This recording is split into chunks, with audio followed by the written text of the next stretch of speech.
Juan Diego, and who was a native of Cuatitlan, went to the suburb of Tlatelolco to learn the Christian doctrine which the Franciscan monks taught there. As he was passing by the mountain of Tepeyac, the Holy Virgin suddenly appeared before him and ordered him to go, in her name, to the bishop, the Ilustrísimo Fr.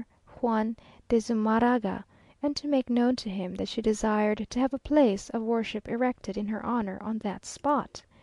The next day the Indian passed by the same place, when again the Holy Virgin appeared before him, and demanded the result of his commission.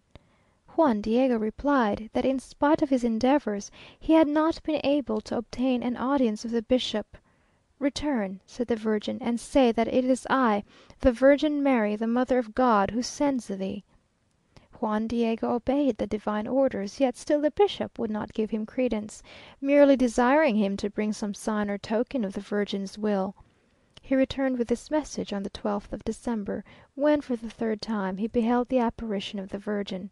She now commanded him to climb to the top of the barren rock of Tepeyac, to gather the roses which he should find there, and to bring them to her. The humble messenger obeyed, though well knowing that on that spot were neither flowers nor any trace of vegetation.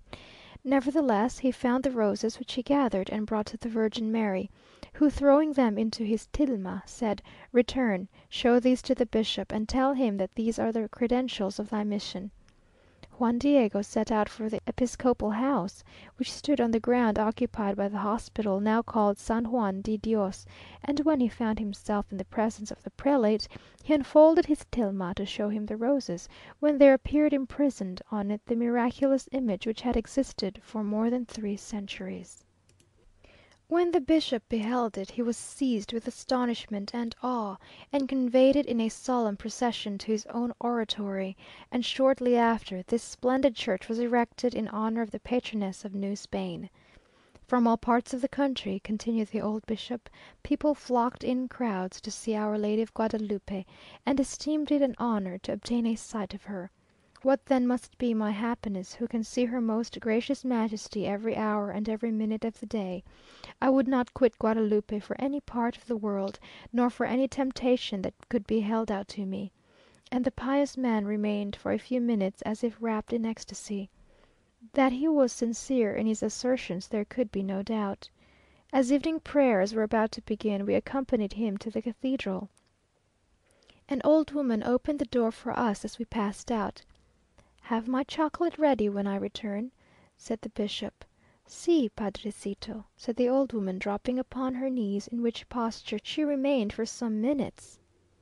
As we passed along the street, the sight of the reverend man had the same effect; all fell on their knees as he passed, precisely as if the host were carried by, or the shock of an earthquake were felt.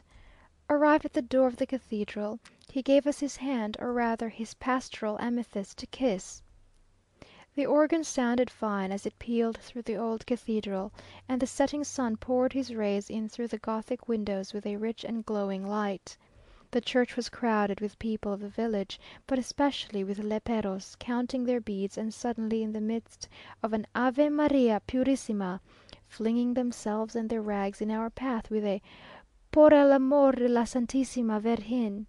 And if this does not serve their purpose, they appeal to your domestic sympathies. From men they entreat relief, by the life of the Señorita; from women, by the life of the little child; from children, it is, by the life of your mother. And a mixture of piety and superstitious feeling makes most people, women at least, draw out their purses. Count C a has promised to send me to morrow a box of mosquitoes' eggs, of which tortillas are made, which are considered a great delicacy. Considering life in Mexico, mosquitoes as small winged cannibals, I was rather shocked at the idea; but they pretend that these which are from the Laguna are a superior race of creatures which do not sting.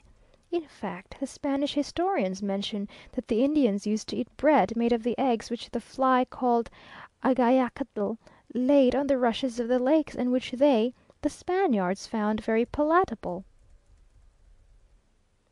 End of letter the 8th.